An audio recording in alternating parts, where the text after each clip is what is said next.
विश्वासी मर्दैन कहिले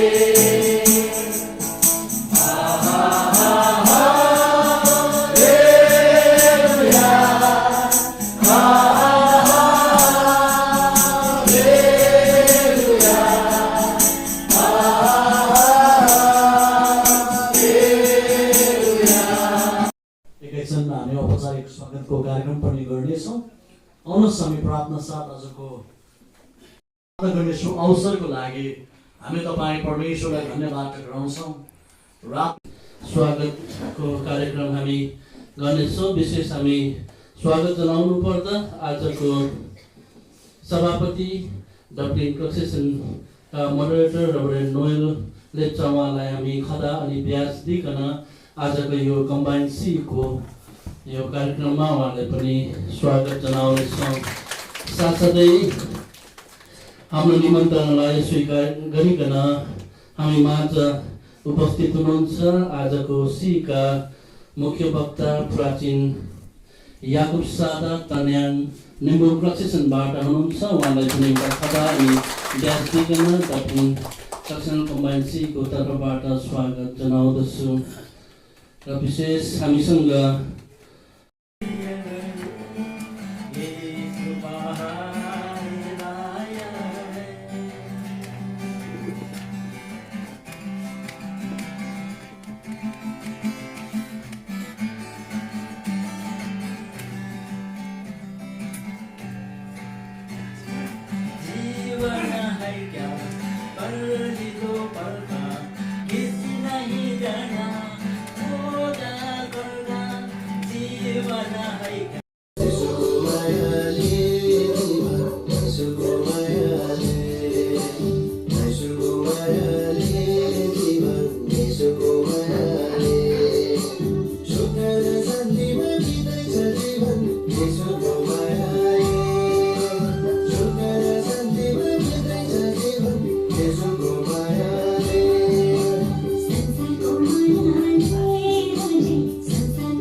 म यस प्रकारले सुरु गर्नु पर्यो। डाँडा काँडा हरियाली भइसक्यो, बसन्त ऋतु आइसक्यो। डाँडा काँडा हरियाली भइसक्यो, बसन्त ऋतु आइसक्यो। उठ है जाग है यीशु यज्ञ तिमी, ख्रीष्टको आगमन आइसक्यो। उठ है जाग है यीशु यज्ञ तिमी, ख्रीष्टको आगमन आइसक्यो। छोडिदेऊ है त्यागिदेऊ है यीशु यज्ञ तिमी, ख्रीष्टविहीन पापमय अधुरो जीवनलाई। छोडिदेऊ है त्यागिदेऊ है यीशु यज्ञ तिमी, ख्रीष्टविहीन पापमय अधुरो जीवनलाई। बलिदानको निम्ति झुन्डेको ख्रीष्टलाई हेरी आजै अर्पण गरिदेऊ है तिम्रो जीवनलाई। बलिदानको निम्ति झुन्डेको ख्रीष्टलाई हेरी आजै अर्पण गरिदेऊ है तिम्रो जीवनलाई। जगतको ज्योति हौ यीशु यज्ञ तिमी, ज्योति नै भई बढ्नु छ अघि। जगतको ज्योति हौ यीशु यज्ञ तिमी, ज्योति नै भई बढ्नु छ अघि। अन्धकारमा रहेका यीशु यज्ञहरूलाई पनि ख्रीष्टको ज्योतिमा ल्याउनु छ तिमी। अन्धकारमा रहेका यीशु यज्ञहरूलाई पनि ख्रीष्टको ज्योतिमा ल्याउनु छ तिमी।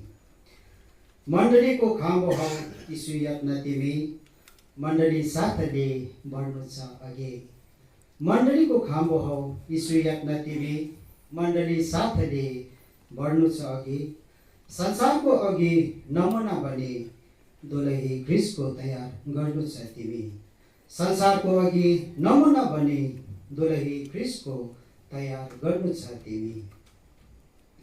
जानु छ तिमी पहाड तराई, ख्रीष्टको वचनलाई सिकाइ पराई।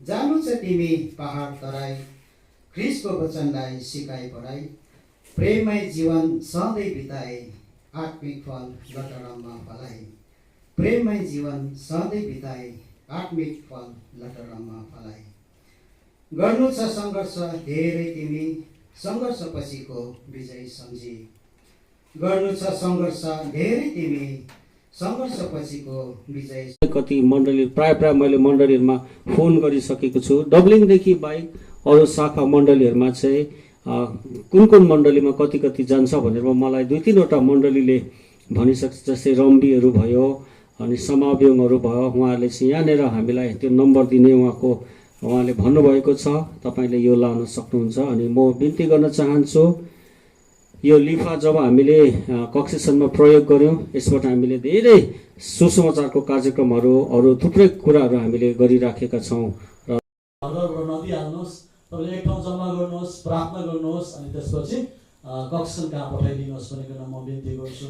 अनि यो लिफाको लागि प्रार्थना साथै अरू विषयहरूको लागि प्रार्थना गरिदिनु भनिकन म मेरो साइड पास्टर युसुफलाई बिन्ती गर्छु। उहाँले विविध विषयहरू पनि प्रार्थना गरिदिनुहुन्छ। हाम्रो बिमारी पनि दिनुभयो, फेरि पनि यो नयाँ दिन सुन्दर दिन हाम्रो जीवनमा थपिदिनुभयो। विशेष आजको यो महान दिन पवित्र विश्रामबारको दिनलाई स्मरण गर्ने अवसर मौका हामीलाई दिनुभयो। अनि विशेष आजको यो महान दिनमा हामीले धेरै अघिदेखि प्रार्थनामा हामीले सम्झना गरिराखेका थियौँ। यो वर्षको फेब्रुअरी महिनामा समावेशमा सिएको पहिलो सङ्गति त्यहाँ भेटघाट हुँदा सम्मेलन हुँदा यो तय गरेकोबाट हामी तपाईँको जिउँदो वचन हामी सुन्न लागेका छौँ। प्रभु तपाईँले हामीलाई तयारी गराउनुहोस्। आज यहाँनिर हामी विभिन्न मण्डलीबाट आउँदा हामी सबैजना मिलेर प्रार्थना गर्छौँ। प्रभु यो हाम्रो भेटघाट मात्र होइन, यहाँबाट फर्केर जाँदाखेरि प्रभु तपाईँको बडो रहस्यमय कुराहरू लिएर हृदयमा लिएर यहाँबाट फर्केर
प्रकाशमा आइसकेको र अहिले यहाँको 7 परिवार रहेछ र यो 7 परिवार भन्ने नम्बर पनि साह्रै राम्रो हो।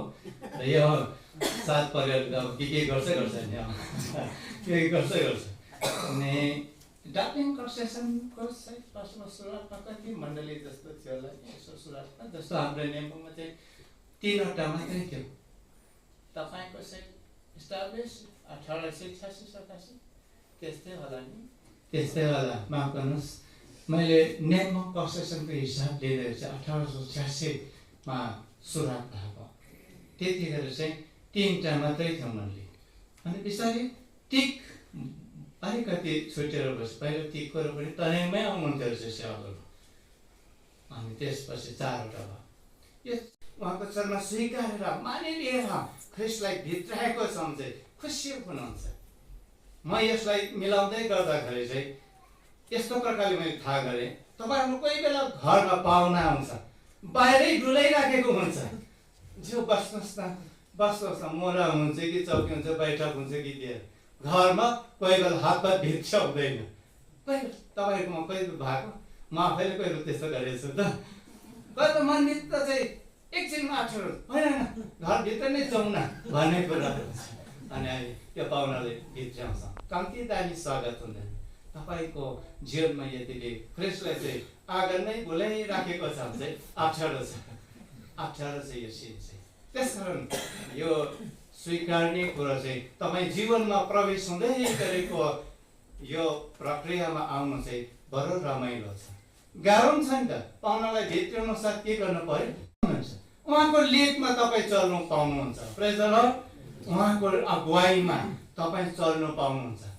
उहाँको लेखमा तपाईँ चल्नु पाएन भने तपाईँ साह्रो पर्छ, किनभने हामी शरीर संसारमा छौँ, कसरी जिउनु गाह्रो पर्छ।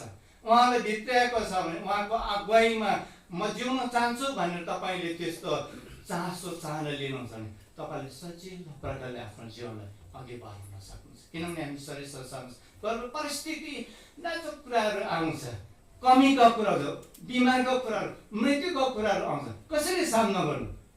आफूमा ल्याकतै हुँदैन, क्षमता नै हुँदैन।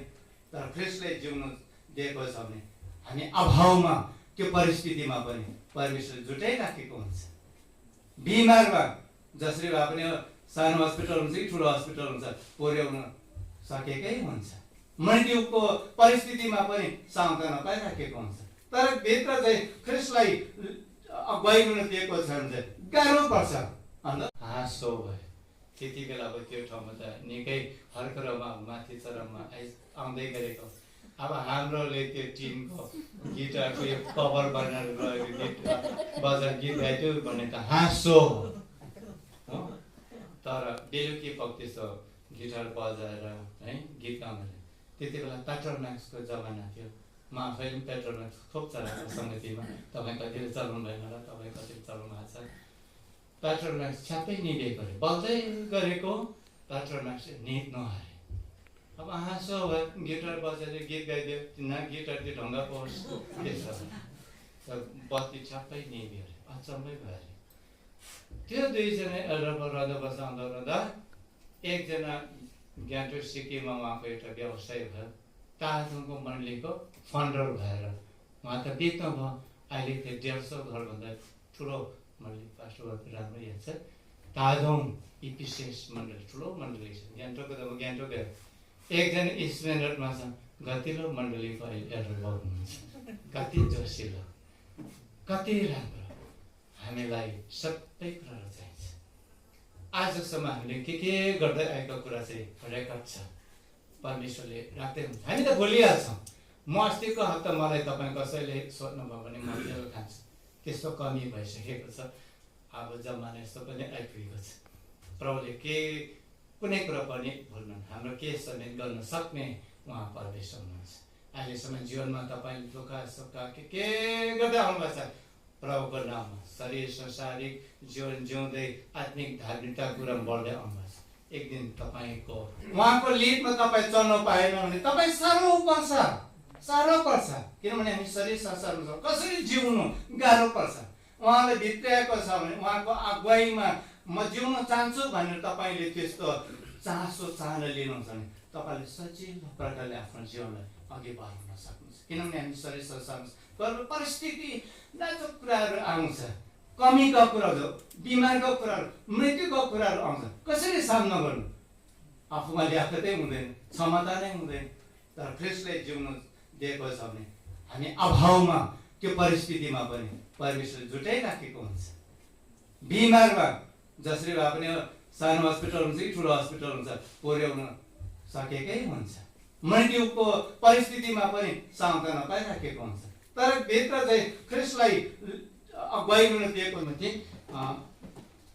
1:18-19 पदमा म पढ्दैछु, तपाईँले खोलिराख्दाखेरि हुन्छ।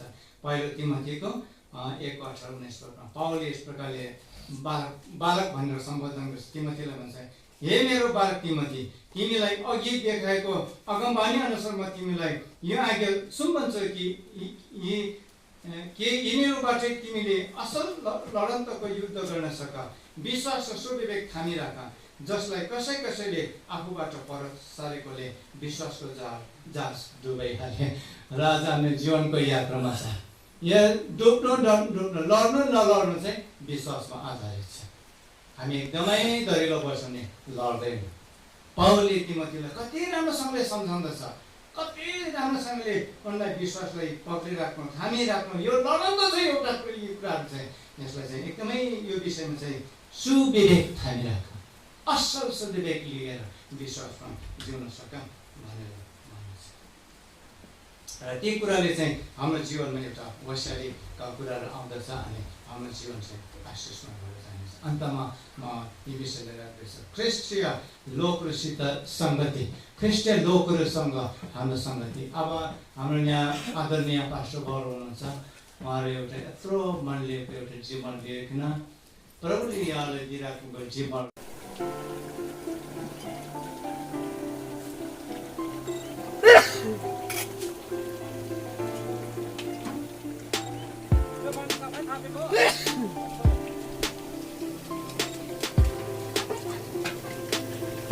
महिला